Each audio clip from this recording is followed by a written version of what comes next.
आउज़ुबिल्लाहिमिनश्शैतानिर्रजीम बिस्मिल्लाहिर्रहमानिर्रहीम। अस्सलाम वालेकुम। कैसे हैं प्यारे बहन भाई। मेरी दुआ है मेरे बहन भाई जहाँ हैं खुश रहें, कोई आम उनके करीब ना आए, आमीन सुम्मा आमीन। मैं अपने चैनल मौजू लड़की के हुनर में आप सब बहन भाई को खुश आमदीद कहती हूँ। वीडियो फुल वॉच किया करें। मेरी सब बहन भाई से रिक्वेस्ट है, मेरी वीडियो को ज़्यादा से ज़्यादा लाइक शेयर और सब्सक्राइब करें, क्योंकि मुझे आप सब बहन भाई की सपोर्ट की ज़रूरत है।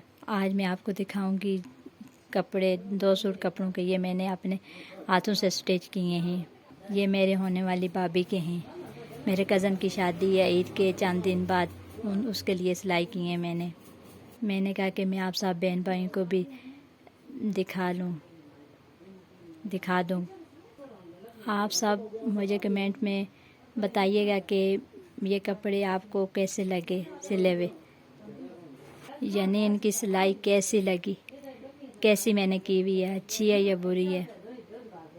आप सब बहन भाई मुझे कमेंट में ज़रूर बताया करें जो मैं वीडियो बनाती हूँ कि ये कैसी वीडियो मैं अच्छी बनाती हूँ या बुरी बनाती हूँ, और मैं किस तरह की वीडियो बनाऊँ यह भी आप बताया करें। मुझे आप सब बहन भाइयों के फ़ीडबैक का इंतज़ार रहेगा। आखिर में फिर मेरी सब बहन भाई से रिक्वेस्ट है कि प्लीज़ मेरी वीडियो को ज़्यादा लाइक शेयर और सब्सक्राइब करें, क्योंकि मुझे आप सब बहन भाइयों की सपोर्ट की ज़रूरत है।